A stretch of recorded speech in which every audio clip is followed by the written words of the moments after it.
I really like finding legitimate scam websites and looking around and just having fun with the reality that they're constructing.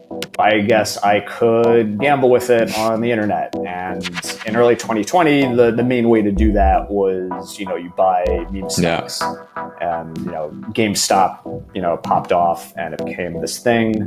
And then later on in the year and early 2021, people are like, oh, actually, crypto is a much more efficient way to. There is this sort of just idea that, like from nothing, we can just create wealth out of thin air. I kind of think that the promise of Bitcoin is bullshit in the way that gold, I think, is also bullshit. It's almost like you get to choose your scam in a certain way. Like which character profile of person do you want to be domed by? The ideal relationship for me is one is like where we're equals, and I value that quite a lot, actually. All right. Hello, everyone. You're listening to the Blockchain Socialist Podcast. I'm your host, Josh, and I am here with an unusual guest, the type of guest I don't usually have. As a socialist, I don't like to have a lot of entrepreneurial, business-minded people. But today, I had to make an exception for the artist that I have today on, who is Stevie P. He is an internationally famous artist. He is the CEO, CTO, CFO, and COO of FastCashMoneyPlus.biz and many other businesses. He's very entrepreneurial. He is a Jesus pamphlets collector. His full name, aka Steve Pickleney. So hey, Steve, how are you? Welcome.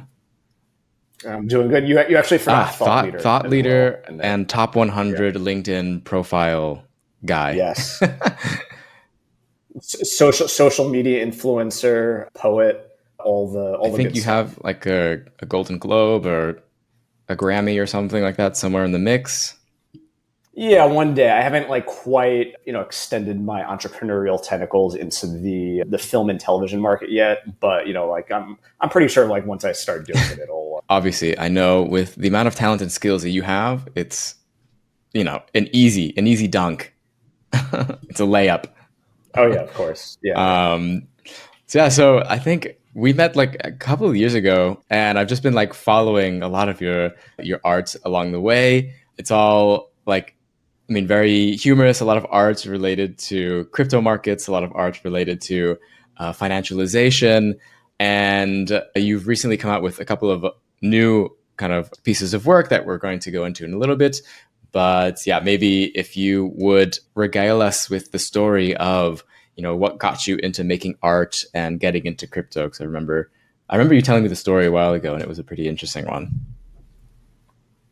Yeah, so I guess we're joking about getting into the film industry, but originally I actually did want to be a filmmaker. So I ended up going to a very liberal artsy college because I was like, okay, I'll get an education in film, but I'm also interested in all the other, humanities bullshit stuff. At the time I was kind of into just philosophy and economics and politics just as a thing on the side. So I kind of wanted a well-rounded education, and I decided, okay, liberal arts is the way to go. Got to college, first economics 101 class. I'm like, oh, this is actually really interesting. This kind of jives with how my brain is wired. And then the financial crisis happened, where the entire financial industry was collapsing, and I was spending all my free time reading the news, trying to figure out what was going on. And then I'm like, you know what, actually, I think my brain is more suited for just this, trying to figure out this very complex and chaotic system that's very, very strange and not as well suited for making film. So I ended up, scrapping that life plan and selling out and going to the financial industry, where I was a closed-end fund analyst for 3 years. And it was a fun gig for about 6 months before I got completely sick of it. And I'm like, I fucking hate this. And then I decided to learn to code, and because, that's where all the real entrepreneurial action was happening. Yeah. This was back in I think 2013 or so that I was like starting to look into it. And that's when startup mania was at its peak, and all the startups were looking to hire software engineers, but none of them were looking to hire closed-end fund analysts. So I was like, okay, fuck this. I'm going to learn to code. And, I did. And pretty much like very soon after that, I realized like, oh, actually, this is a really good creative outlet as well. So I started making art on the side. And then what was the question? Like, how did I become an internationally famous artist? In crypto. Yeah. So in crypto. So yeah. So I was doing art on the side for several years. In the midst of it, I launched my second company, which was FastCashMoneyPlus.biz, and had an ICO in early 2018. And that started my crypto journey, as it introduced me to Solidity development and, just making very elaborate and stupid websites. And yeah, then I just like continued doing it as a hobby for a few years. And then in late 2020, NFTs started taking off, and a buddy of mine was like, "Hey, you should do NFTs." I'm like, "Really? Like why? You mean like crypto kitties? Like, why do people care about that now?" But it looked like people were paying attention to it, so I'm like, "Okay, cool. I'll give it a shot." You got swept up, and yeah, I got swept up, and like, bada boom, bada bing. One thing leads to another, and you're trading securities. Yeah, so now, on the blockchain. Yeah, I mean, I guess it's funny because like even in 2018, the part of the magic of the blockchain for me was like, wow, I could release an illegal securities offering for like $30. I don't need any lawyers or anything. This is fucking great. And yeah, I mean, like there was something magical to just like having that power as a software engineer, artist, entrepreneur, whatever you want to call me. Just be like, okay, I'm just like putting this thing out into the wild now without any lawyers or legal oversight. And now this is a thing that people can buy and I guess speculate on. And it's, there's nothing anyone can do about it. It's there now. And it literally costs me, I think at the time, like $30 or $40 in gas to deploy the thing. Yeah.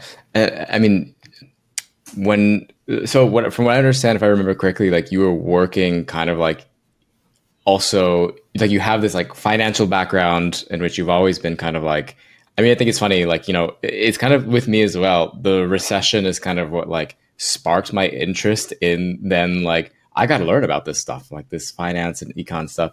And it was like not something thought was a good thing, but I found very interesting in it, in like how people interact with financial instruments and, what does it mean to be like on one end or the other of like some sort of financial transaction and who benefits what in this type of system. And then crypto was like this opening of like, all right, now you can do it too, which is, of course, like common theme. I mean, this is of course a huge double-edged sword. Like there's so many ways to do it in a super shitty way. And then there's like there's a sliver of like, maybe we can do it better. And that's kind of like the hope that a lot of people are riding on. Of course, I think even still to this day in the crypto world, although now I think it's become quite a bit more nihilistic. But yeah, I guess how would you, so I think these are like a lot of the themes that I feel like are kind of like touched upon throughout your work, but how do you describe your work to someone new? Because I feel like if someone were to see it, they may not recognize that they are actually interacting with art. Yeah, I mean, I think I guess it's funny you say that because the other day I was reading this one book on net art, and I guess this was a big problem in early internet art where I guess going on a little bit of a tangent. So there's a New Yorker cartoon that says something to the extent, I think it has like a picture of a dog on the computer, and the joke is something to the extent of like, on the internet, no one knows that you're a dog. And the follow-up joke for the net artists was, on the internet, no one knows you're an artist. Because it's like you are putting this thing that is out there on the internet. It doesn't have any context. Someone might just stumble upon it on Twitter or some web form or just some random website, and they don't really know why it exists, and they're just seeing it fresh. And I think, for me, that's also part of what makes it an interesting medium is you just have the ability to create this piece of media that is or can be completely contextless and can all of a sudden just pop up and exist in any internet connected device. But yeah, I guess like the way I would describe my art to someone who doesn't know what I do, which I have to do all the time at cocktail parties and the like, is that in general, I do a lot of art that focuses on money and finance and scam aesthetics in various ways. Usually a lot of the mediums I use are generative art, blockchain, and smart contract dynamics. And people know NFTs, so it's a lot of my work is NFTs, but I also have a lot of projects that are more than just here's a token that you just simply trade or transfer to someone else. They might have like more complicated dynamics to them. So yeah, I think the sort of three big pillars for my art practice are generative art, blockchain stuff, and elaborate stupid websites. And I think I try to blend the three of those as best I can to make cool stuff. Yeah, I think that's funny. There are, I think, like at least a few instances, I think, where I've seen people maybe on the internet like first come across your work and they're like, "This is a scam," or something like that, like making like the obvious statements about like the piece of work or the websites, like looking at it. So I just find hilarious. Yeah, I think like the funniest reaction I always get is that I do have a lot of people who they see it for what it is, as like, oh, this looks like a scam, so I'm going to call it out as a scam, which obviously means that they're missing the point of it.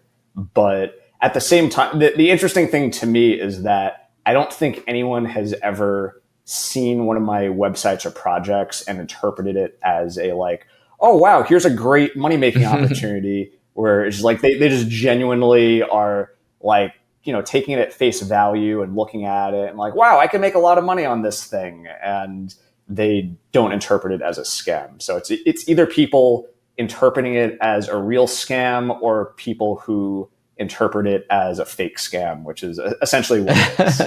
But there's really like no one at the bottom level who is just like looking at it and just accepting it 100% at face value for what it proclaims to be. Which is, I think, I mean, when you go to one of the websites that you created, I mean, it's like so many of the like the tropes or archetypes of these types of scammy websites that at least if you are like, you've been on the internet for some amount of time, like you can spot pretty easily. And, the vast majority of crypto people probably are people who have been on the internet for long enough to have like stumbled upon something like that, But yeah, it would be funny to hear a story of someone who was like, "Hey, I want my money back. I thought this was like a real thing." Yeah. And I'm trying to think if that's ever happened before. I mean, okay, so I think it's happened twice on the same facet of the same project where just too good. So I have this one project called Free, which it's basically a series of blockchain based challenges where you could get an NFT but you can't pay for it. You need to just do a thing, which is either collecting some other NFTs or solving a puzzle or just doing things in a certain order. And one of the challenges, the third one, so Free 3, is you need to stake a quarter of an ETH for, I think, 14 or 16 hours. And then after that time period is up, you have a half hour to stake another quarter of an ETH.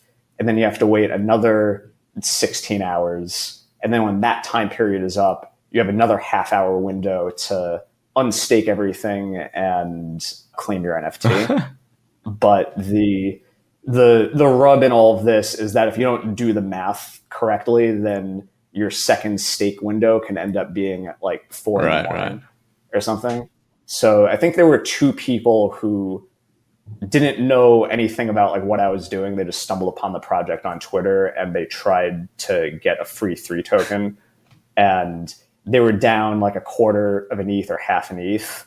And like those people were like, "Oh, can I get my money back? I really need this," or whatever. And the deal I made with them is that if they try again, so they start the thing over and they stake another quarter of an ETH, then I'll give them back their original money. And because, as an artist, I feel like I'd be shortchanging them if I just gave them an easy out and they didn't have the experience of losing the money. Because, it's like once you take the stakes out of something like that, it kind of loses its emotional experience. But, at the same time, I kind of felt bad. Like, okay, well, I don't want to actually steal these people's money. So here's the compromise I'll make. And yeah, I think one of them actually, won the second time and got all their money back, and good for them. And I think one person staked a quarter of an ETH and then asked me for their money back, and I made that deal with them, and then they lost the second round, so they ended up losing even more money. And then after that, I think they just like stopped trying.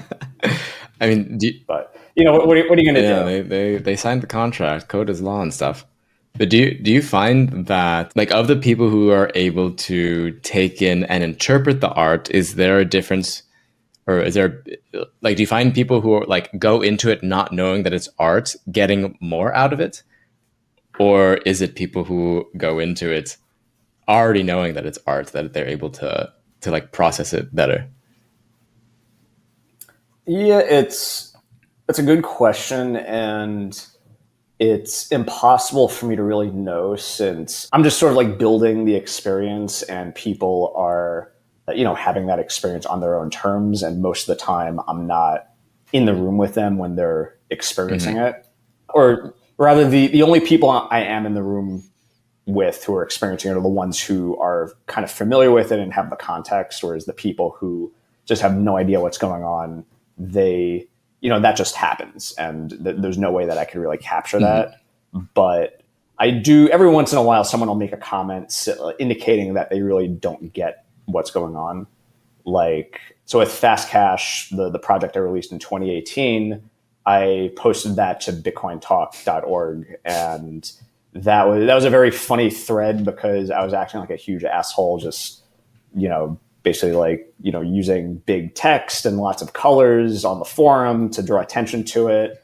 And, like I did get a lot of comments basically like, yeah, this looks like a scam. I don't get it. And like, it didn't seem like anyone really, understood what was going on. But I don't know. At the same time, it's like, I clearly, like, I build a website not to necessarily optimize for one case over the other. I actually do think that there's something interesting about stumbling upon a website where it's like you don't know what level of reality you're on.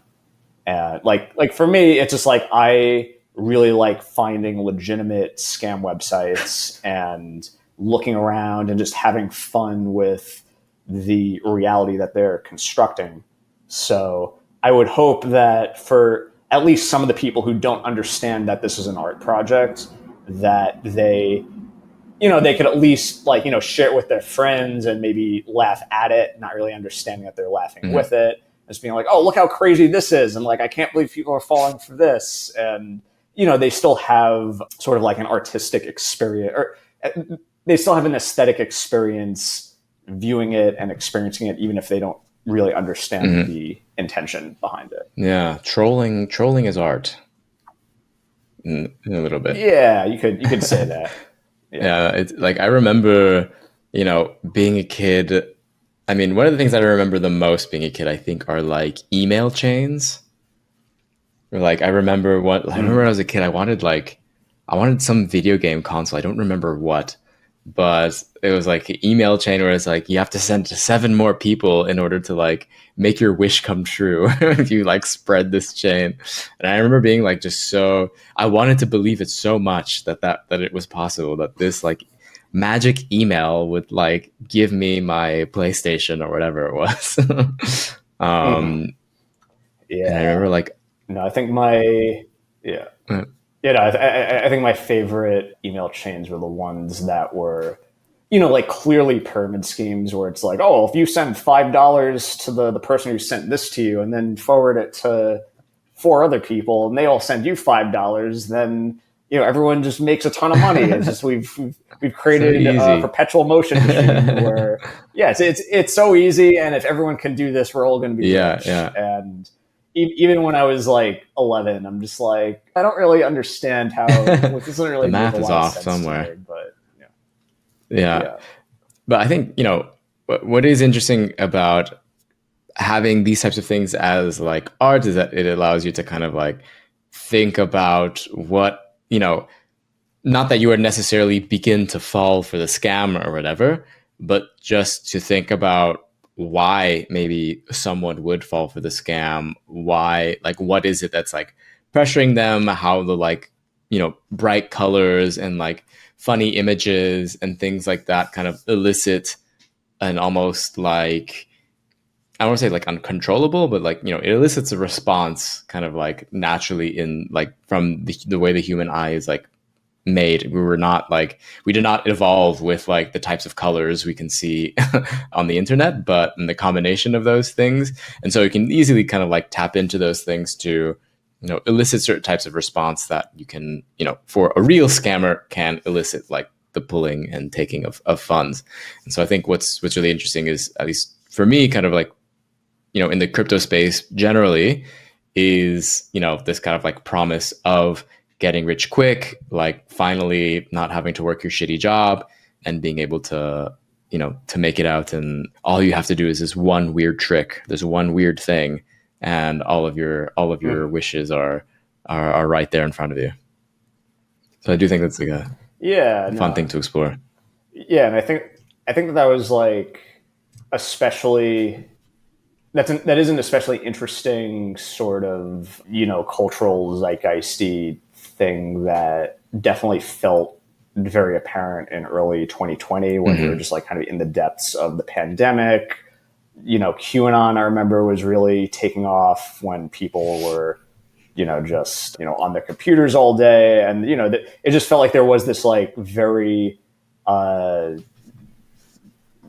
just like this feeling around of just like, okay, we're all fucked and we don't have any money because, I'm unemployed now and I really need money. And, rich people are doing it somehow. And this government stimulus check I got isn't going to cut it. And what can I do? Oh, well, I don't know. I guess I could gamble with it on the internet. And in early 2020, the main way to do that was, you buy meme Yeah. stocks. And, GameStop, popped off and it became this thing. And then, later on in the year and early 2021, people are like, oh, actually, crypto is a much more efficient way to gamble on the internet. And, it also, there's a community around it and it fills this gaping hole in my life that where, meaning should be. And, this is, I guess, what I'm going to do with my time now. I'm just going to throw this moderate amount of money that the government gave me at, trying to get more money, or bet on sports, I guess, because that's when sports gambling also Mm. started getting really popular. But Yeah. And I think, just crypto, I think just the speed of the movement and like the frictionlessness that you can move capital around within like the crypto like sphere is like, I mean, it is pretty crazy like how quickly you can, change your assets into other assets in like the hopes of, you know, eventually being able to convert that into real money. yeah, like I always thought that like one of the most interesting aspects of this, even if I like don't agree with it, but like one of the most interesting aspects of the space is sort of the the financial alchemy Mm. of all of this. Or I think even I remember in like 2021 there was this DeFi platform called Alchemex Yeah. where when I saw that name, I'm like, I don't trust this. This sounds like bullshit to me. And I don't know. It might still be around. Who knows? But yeah, I mean, like there is this sort of just idea that, like from nothing we can just create wealth out of thin air, and Yeah. sort of like in similar ways to the chain letter where you're paying the person who sent it to you $5, and it's really just this elaborate pyramid scheme. It just like it does feel like a lot of these DeFi protocols are just kind of built around creating value out of thin air. And it's, I don't know, like, I guess as a former financial person and economics major, it's definitely like one of those things that you look at it and it's like, it's even if you don't trace or like connect all the dots and figure out exactly how it's working, it's just sort of, you look at it and you're like, okay, well, like money in is not equaling money out, and there's just setting off my bullshit radar, and it doesn't quite make sense. So maybe we should just like stay away from this. But at the same time, like it does, for every person that loses $1, someone else makes the dollar. So it's as a gambling mechanism, it can be effective. Right. But sometimes I feel like my bullshit radar makes me miss out on all these money making opportunities on on whatever is out there that just sort of like, so many times when like I see these things like that's the dumbest thing I've ever heard, and then it's like, oh wow, it's made so much money. So we are also living in a time of like strange things that not so long ago would be like an absolute no, that's not going to happen, to like now it is kind of happening for very select few people. Yeah, no, but I think that, and like to be honest, you're sort of hitting on sort of an emotion I have when I think really hard about Bitcoin and also gold, which is that, despite, after just talking for several minutes about how a lot of the crypto space is, a bullshit pyramid scheme and a scam and all that, like I am fairly, I think as you are, like I'm fairly optimistic about the potential of like what the blockchain can do and all that and blah blah blah. But that said, I'm not really a believer in Bitcoin, and I kind of think that the promise of Bitcoin is bullshit. In the way that gold, I think, is also bullshit, because people talk about Bitcoin as like, okay, this is digital gold. And, I don't disagree, but I think just historically, if you look at how gold has been used in society, then it wasn't necessarily better. Wait, sorry. Yeah, I completely just lost my train of thought. We'll fix it in post. I don't know. Fuck. I just like totally spun myself in a loop and forgot where I was or what I was talking about. No worries. We can move on to, I think now maybe would be a good time to go into FinSexy. Do you hear me? You're getting cut out a little. How about now? Oh. Am I getting cut out or are you getting cut out?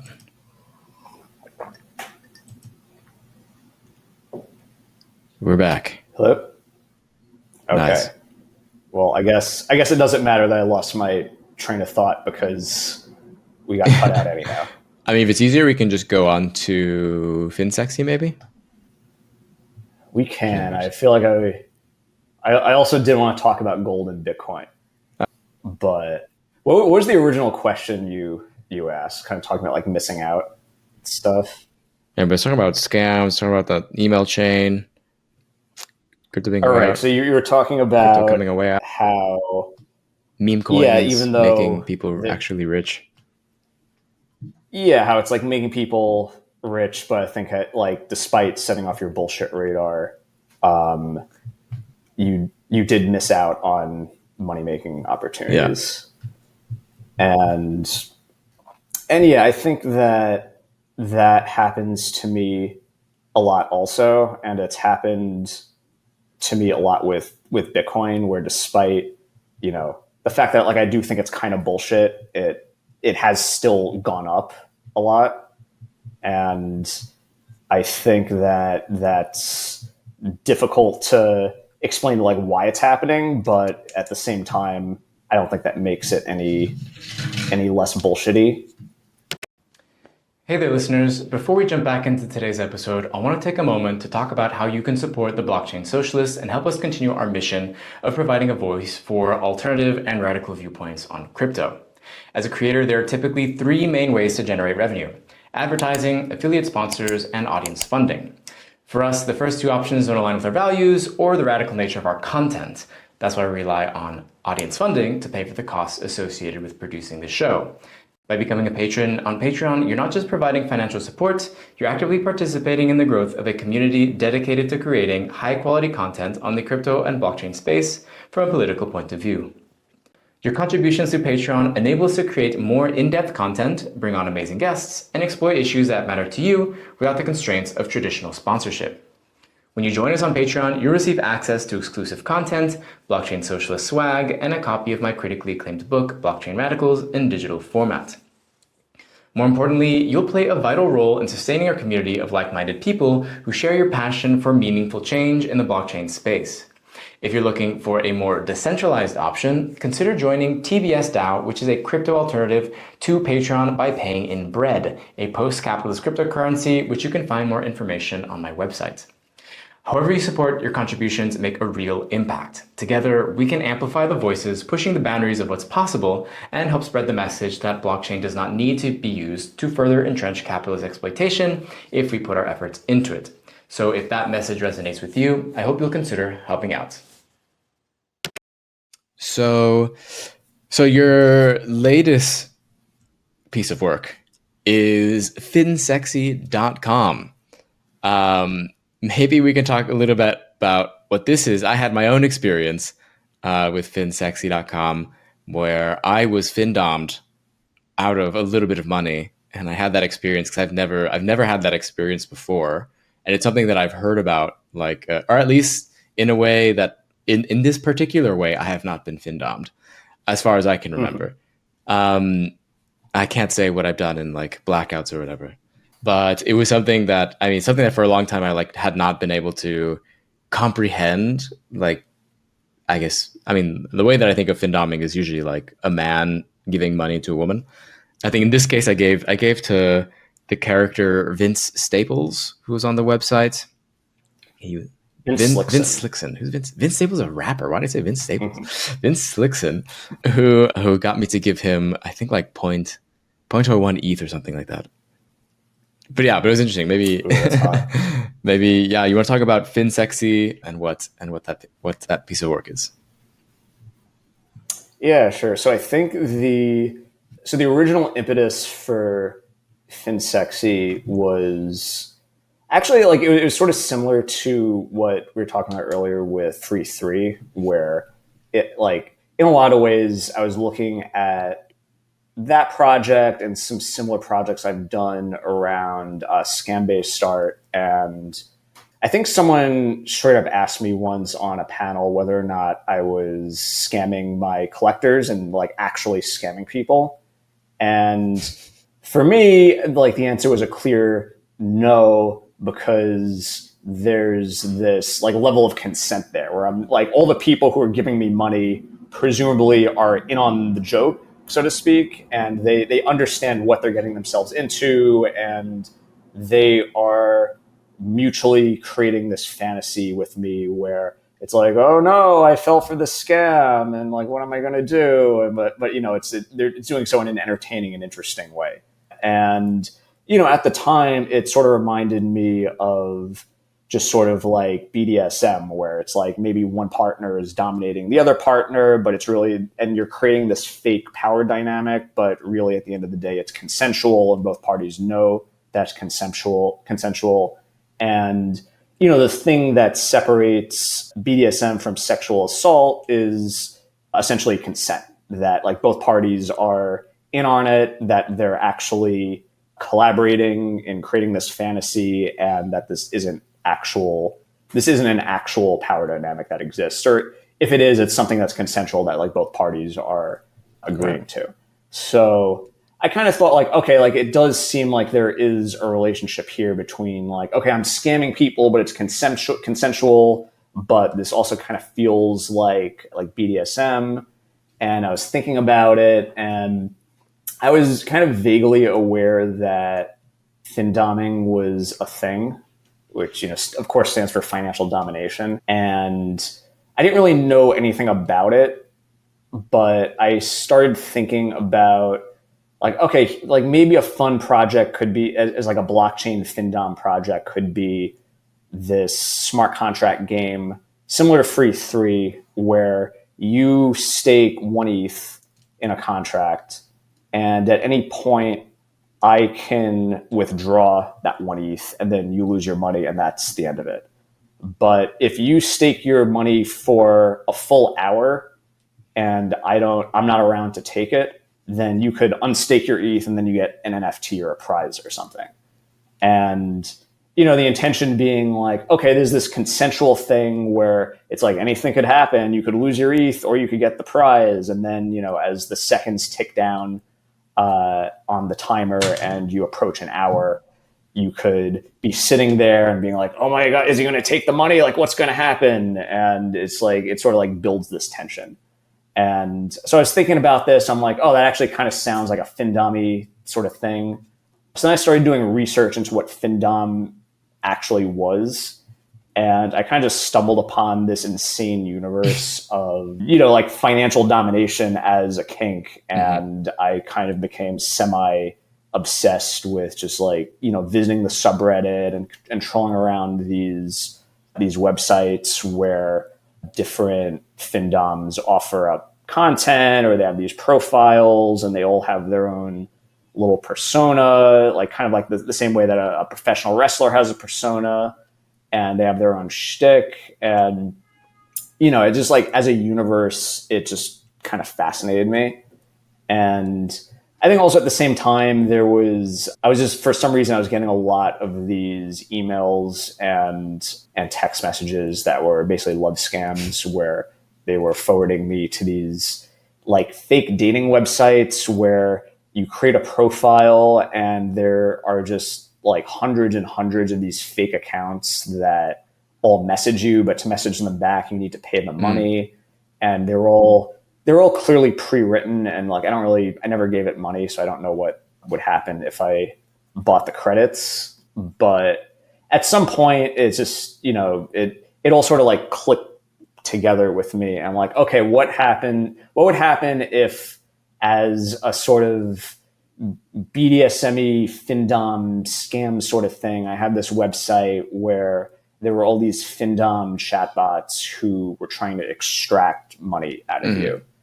And I think just as a prompt, that really appealed to me because, I think it's just like, I think it's just a very interesting idea, but I think also just like how it fits into the rest of my work in terms of like, just as a concept for like, or as a model of a scam, I think it's interesting because it's sort of this thing that really does play on consent, where it's like you go to it and you're being scammed out of money, or you're giving the Findoms money, but it's all consensual and it's presenting itself as like, oh yeah, like you really like giving us money. Like this is so hot for you. And, I don't like, these people obviously exist out there. I don't know if there's I shouldn't say I don't know, because it's like there are people out there who are really into catfishing fetish stuff, but I don't think it's that big of an audience. So I think the overlap between catfishing fetishists and crypto enthusiasts, I think, is quite small. Maybe it exists. Maybe I just haven't found them. I don't know. But seems like a great audience for you to find, though. But yeah, I think that's like really my target market for this website. But yeah, I mean, I think just as a concept for a scam, it's really appealing because, like, if I'm putting myself in the character of this evil CEO who's trying to actually legitimately scam people, it's like, you start thinking like, yeah, like who are the biggest saps out there? It's like, oh yeah, these pay pig guys. It's like they get off on giving me money, so I'm going to build a website where I extract as much money from them as possible. So I think it's similar to some of my other websites. I kind of embodied this evil CEO character of, someone who didn't like really understand the market very well. And maybe they sort of just like used an AI or something to generate this website where they just plugged in like, make a financial domination website. And then the thing it spit out like kind of understood what findoming was, but not really. And then just like a lot of the different narrative threads ended up just because the AI just saw financial domination. They actually thought it was like financial domination in like the non-sexual sense. So it's like a lot of the different narratives and stories throughout the website just kind of focus on, broader themes of financial domination where it's like, yeah, so yeah, like I think similar like what we were talking about earlier with like meme coins, where it's like Vince Slickson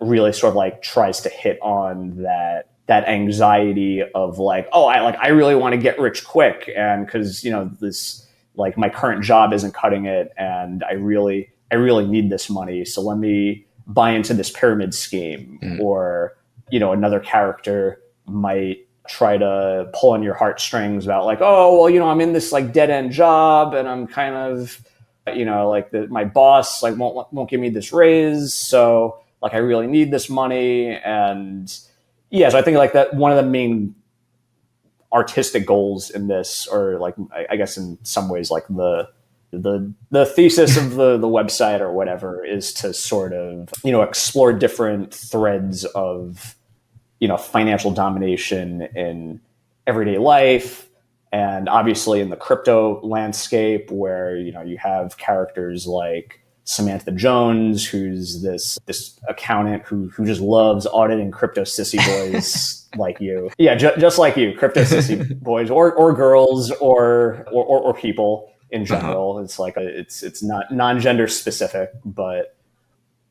yeah, so I think it was a fun project in that regard to have these like themes that are really interesting to me, and sort of like embody this evil CEO character who essentially just like in the universe sort of just like give an AI a prompt of just like, yeah, financial domination and make it sexy, and then it just kind of spits out this weird kind of surreal world where things are kind of sexy, but not really, but maybe for some people. And it's, it's hard to say, and maybe like leaves you feeling kind of weird about where it's all going. I think one of the things that made that, hearing you talk about this evil CEO character, I think what is interesting about also the platform itself already having so many characters available is that if you are an unsuspecting victim, then you are someone going into it and you're like, oh, wow, look at all this choice. But by and large, probably so many of them are bots or whoever are controlled. So no matter, it's almost like you get to choose your scam in a certain way, like which character profile of person do you want to be domed by? Like that, the experience you're having is what you're paying for, not necessarily who you are paying, because in the end, at least in this case, probably you're only paying the evil CEO. The evil CEO is just giving you like a veneer to choose from, which sounds particularly evil. Yeah, and I think, no, I think like I don't think that many people have actually talked to all of the Findoms and sort of gotten 100% of the narrative, but I think by and large people do tend to experience the website in that way where, and this was intentional, where I sort of realized like, okay, like when I was user testing it, people really gravitate towards certain characters but not others, and it was different for everyone. So it's sort of like, okay, well, if I have a variety of DOMs to choose from, then it's like maybe you really like Samantha Jones, but Dungeon Mistress isn't quite your speed, but for some other people who it's like, oh yeah, I love Dungeons and Dragons and role playing, it's like they'll gravitate towards Dungeon Mistress immediately.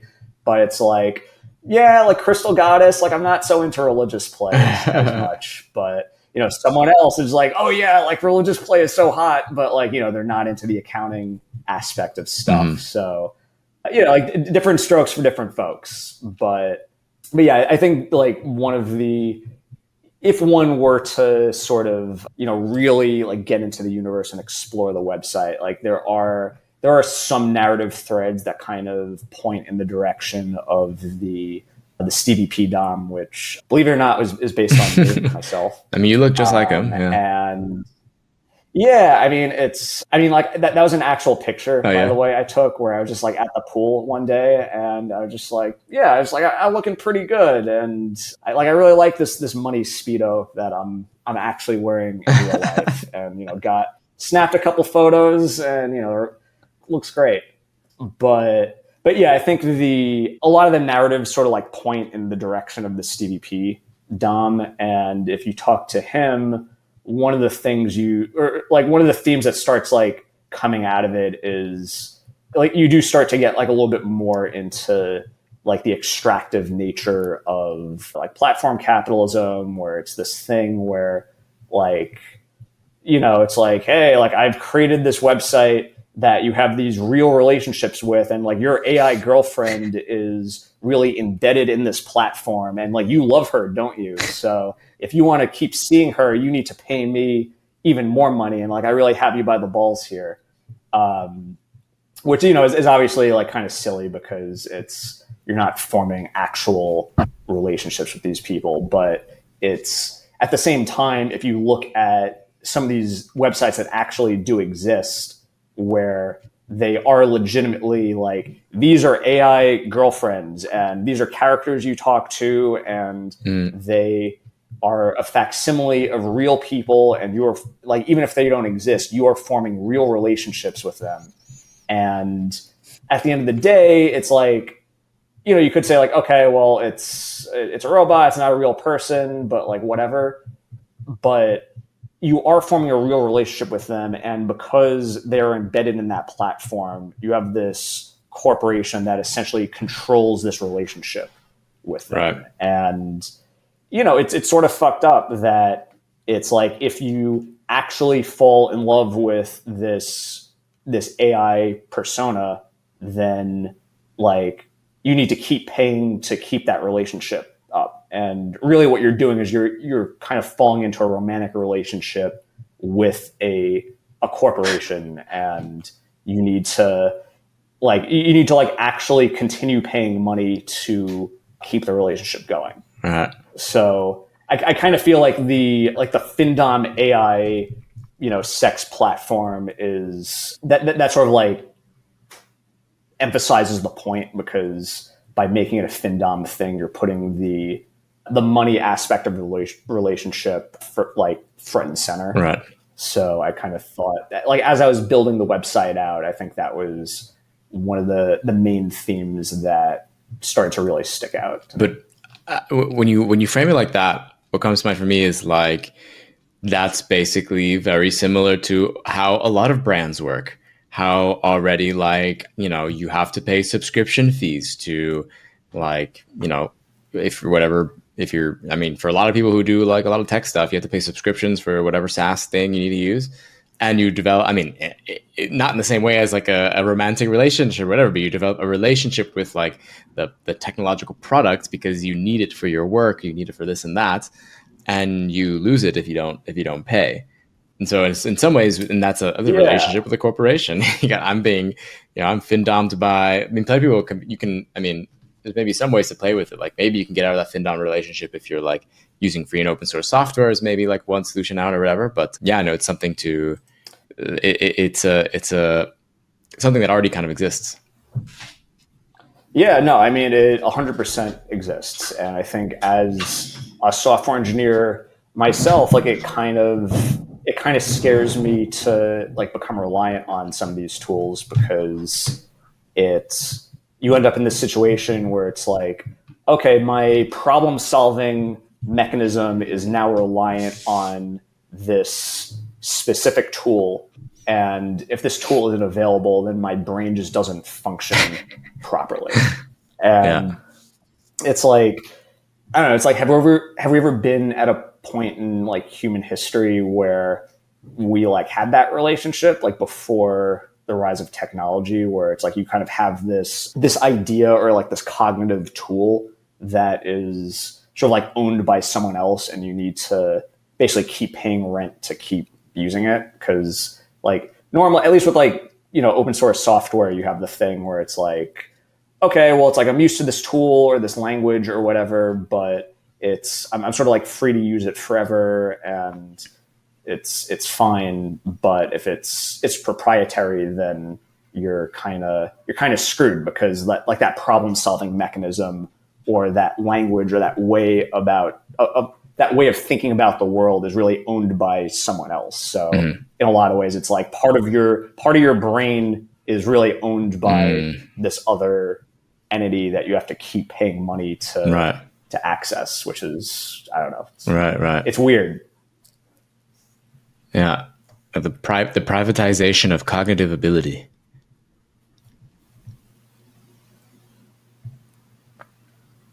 Oh, did you freeze? Hello? You still there? Okay, cool. Yeah, you got cut out. As long as we're stopping, though, I want to close my blinds because I'm getting like go for sunburnt here. 1 second.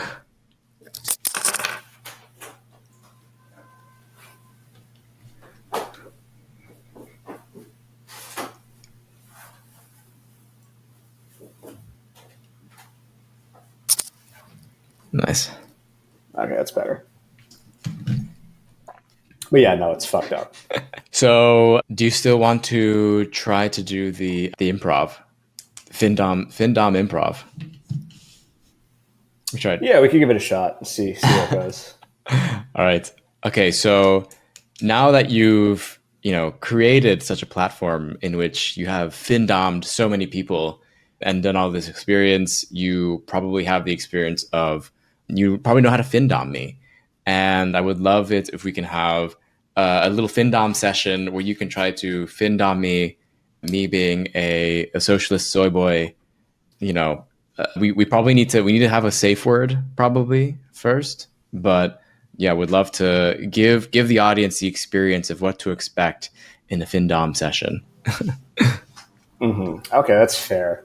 Yeah, I'm trying to think of like what a good safe word would be. Maybe if it's like Marx oriented. What would be like class consciousness, or is that too class consciousness? But it has to be something. But you got to be able to use those words in order to properly Findom me. Yeah. Okay. I mean, we could use the standard like red, yellow, green, where green is just like, oh yeah, keep going, daddy, and yellow is like, okay, let's pause for a second, and red is like, okay, let's stop. This is, let's pull the plug on this. All right, do traffic light improv. Yeah, traffic light system. Yeah. Okay. So if I were to probably, I guess when you're like wanting to be Findom, when your opening line, is it like a pickup line, or is it just like maybe I'll just start with, hey, I'm new to this. Okay, so yeah, let's start there. So hey, I'm new to this stuff.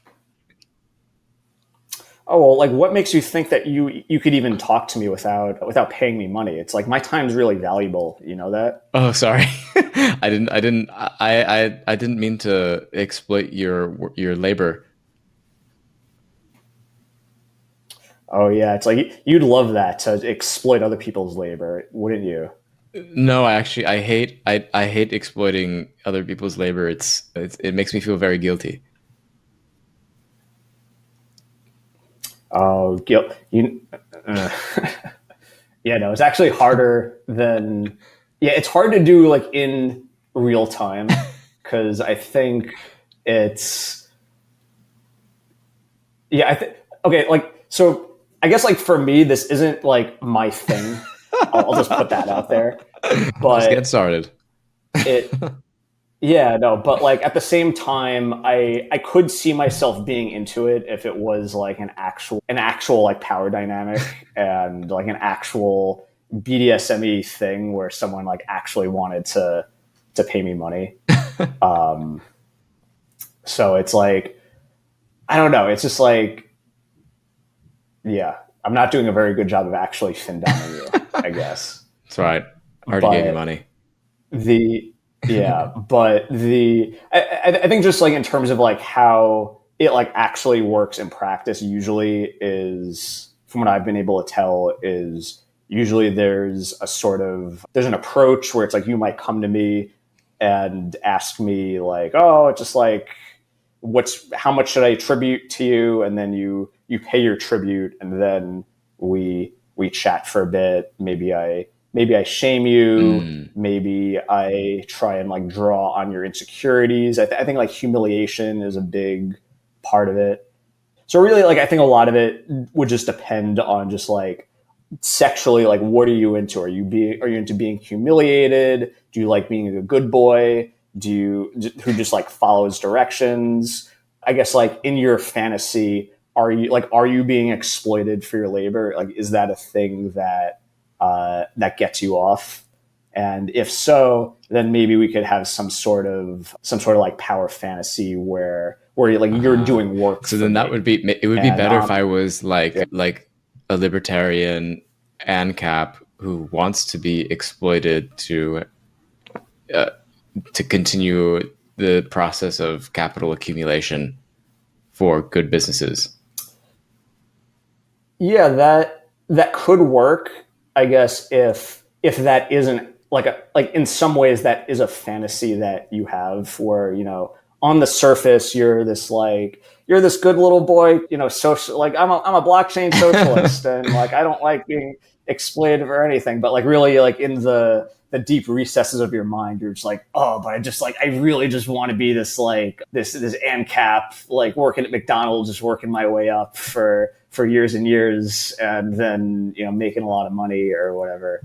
But like at the same time, it's like I could see just as a socialist, like maybe your deep dark fantasy is like you actually do secretly enjoy that power relationship Mm. of like you're working somewhere and you're just kind of following directions, and you have this one person looming over you who has this power, who is like maybe like you're renting out part of your brain capacity for this one person. You're just submitting to your corporate overlord, and you don't have to make any decisions.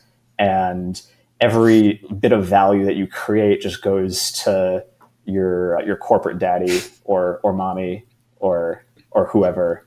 And it's just like, and maybe this is something that gives you a lot of anxiety, which is why it's a thing that you genuinely politically strive to address. But at the same time, because it has this sort of embedded, just like a visceral emotional reaction in you, maybe that's something that just like sexually also kind of gets you off, because it's, even though you don't like it kind of just like excites you for better or worse. And it's sort of this form of pain, but it also creates this like weird like role playing space where you could sort of explore what these different fantasies mean to you.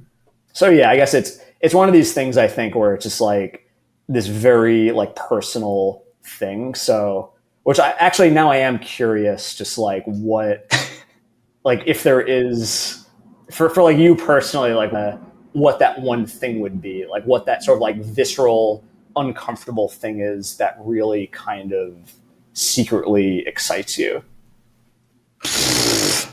Uh, I have no idea. I mean, like, don't know. I mean, you threw me off so much with that question. I don't even know. I mean, I feel like Yeah. I'm pretty vanilla on these things. Yeah, and that's okay. Some people are just vanilla, and that's like they don't. I think a lot of it is also just like a lot of it just kind of comes back to like what excites them, Right. I mean, and I'd say like for me it's personally, like I'm definitely like I don't enjoy I personally don't enjoy at all like humiliation or like good boy type of things, like either one. Mhm. Like I do think I actually I mean, if you want to talk about relationship, like politics in your relationship, I do have definitely like the ideal relationship for me is one is like where we're equals, and I like value that quite a lot actually. One thing that came to mind whenever you were talking about it though, and like the exploring the kind of contradictions, I was like in my head, I was about to say like, yes, talk to me about dialectics, like, let's talk about like Yeah, I yeah. mean, but this is, always with these kind of like deep psychoanalytic things about people, there are, an abundance of contradictions in things that, Yeah, so I think so like maybe if like that's the case, I actually have two ideas for you. So one idea, which is maybe a little less Findommy, which is like maybe you're talking to like the sexy Marxist professor who you're just sort of like in awe of, and you just want to like talk dialectics all day, but in actuality they take advantage of you, and they uh, exert their academic power over you. So that's one idea, which it's not as it's not that interesting to me, but like as you're talking, it sounds like maybe that's like something that is more exploited your speed. graduate But student. the yeah, exploited graduate student fantasy, I'm sure, is like probably legitimately very popular. But I think the maybe for you, the since you don't like the fantasy of like actually being humiliated or exploited, maybe you could sort of have like more of a bratty Findom thing where it's like you're the I guess this like sort of gets back to what we were talking about earlier, where it's like maybe the dom is the capitalist who is exploiting you in some way, and you're resisting, like you're Mm. like maybe there's like some sort of like Leninist thing in there, or some sort of like revolutionary thing where it's like you are trying to facilitate the worldwide communist revolution, but it's like to get there you need to like maybe like bribe your way across the train system of Europe to get back to the motherland. But to like do that you need to perform financial and sexual favors to like different train conductors, or maybe like you need, even though you're a communist at heart, you need to like work to feed your family, and like you don't like it but you got to do it anyhow, which I don't know, maybe that's like a little bit more humiliation focused. But like maybe there's like an out in there where it's like you really, even though you're being submissive, you have like something where you could really like stick it to your corporate overlord or something. Well, I mean, I don't know if we're meaning for this to still be in the podcast, but I think there is like something actually very interesting about. I mean, just to be like a little like this comes from the whole like I don't know if you like this is horrible that my brain is poisoned, but like the whole like Yeah, go for it. whether or not blowjobs are like submissive or dominant behavior, this type of thing. Like I think there's something also very similar in the worker capitalist relationship where like the usual mode of thinking about this relationship is that the worker is being dominated, they're subjugated to the capitalists, but that's actually like if you take like the Marxist framework for understanding like labor, then you can say actually it's the reverse. It's a flip, that if workers are if they're unionized or whatever, they're collectively organized, then they are actually the ones dominating the capitalists because they can at any moment like withhold their labor, and therefore the capitalist gets nothing. So it's like, there is this kind of like parallel perhaps to draw around, whether or not blowjobs are submissive or dominant, where like, a lot of people will say that like it's the submissive behavior to do that, but actually they're the ones with control in that situation. And it's the same with workers. Workers are actually the ones, if they were to recognize it, at least, are the ones in control of like, the production of commodities and like whatever else, and like the capitalist relies on, they are dependent on needing to have workers to produce their business. Yeah, no, I've Never quite thought about it like that, but I 100% agree. That makes a ton of sense. You absolutely should put this in the podcast, but yeah, no, I mean, I think that like that is really interesting, and it kind of uh, yeah, like I think like a lot of times I think just like in general, like in both, I guess like BDSM and like actual economic relations, it's like the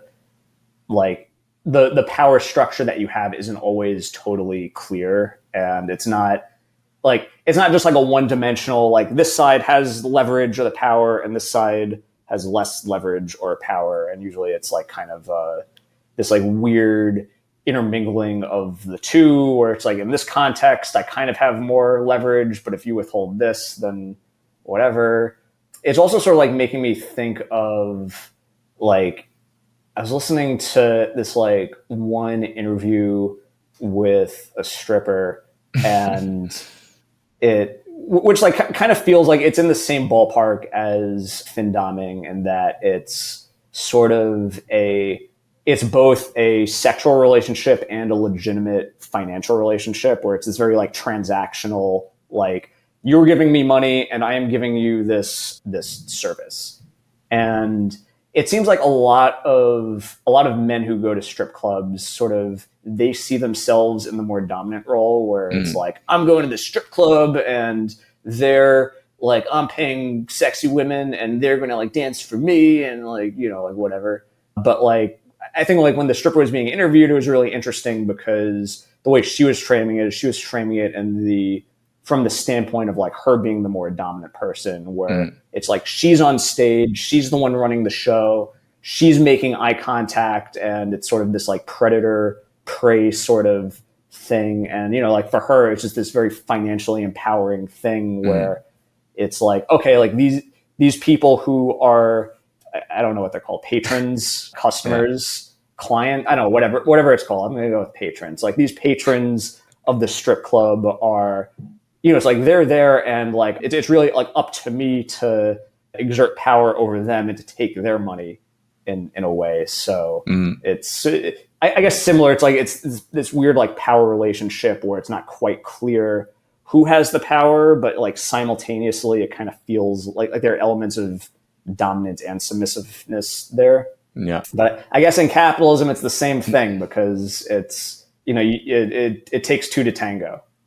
Yeah. And, in case you are interested in exploring this Findom relationship, check out my Patreon, where you can also experience being a patron. I'm stripping for you right now through my microphone and webcam. In case you want some, let's go. But it's an intellectual striptease where you really strip bare the ideologies of neoliberalism and blockchain ideology, and I don't know. Yes, absolutely. So, it's one thing to talk about and listen about these things. It's another thing to experience being subjugated by me by giving me money on patreon.com. It would be also be a really good help to help me keep going. But yeah, so we reached a bit of an hour. So yeah, Stevie, thanks so much for coming on. Thank you for exploring this taboo topic that people wouldn't normally expect to be exploring on this podcast. So maybe if you would like to leave for people where they can keep up with you and your work, where they can get findommed, etc. Yeah, no, thanks for having me. This was a lot of fun. I've got a lot to chew on here in terms of my financial relationships and sexual relationships, I guess, and how it fits into Marxist power structures. It's very interesting. Yeah, so you could follow me on, I guess like go to my website. That's the easiest thing, steviep.xyz, which has all my projects, all my social media links, and all that. If you want to follow me on Twitter, it's steviepxyz. If you want to follow me on FinSexy, you go to finsexy.com/ what is the URL? finsexy.com/doms/steviep. and then you can get the internationally famous artists, blah, blah, blah, blah, blah. And oh yeah, also I've plugged this on another podcast, but I didn't get any bites. But some people don't like to actually pay crypto when they're getting Findomed, and instead they prefer to give someone something off of a wish list. So on my FinSexy profile page, there's a very sexy wish list that links to Amazon. So if you want to get me something from there, I highly encourage you to. Although I will say I do have one thing I really want and one thing I don't really want as much. Where the thing I really want is dish soap, because I'm running dangerously low on it. And the thing I don't actually want is the $2,000 fuck bench, because I don't have anywhere. I do not have enough space in my apartment to actually store it effectively. Wow. So if anyone actually it would be hilarious if someone bought me a $2,000 fuck bench, but if I actually received one, I would have to give it away by just putting it in the hallway of my building.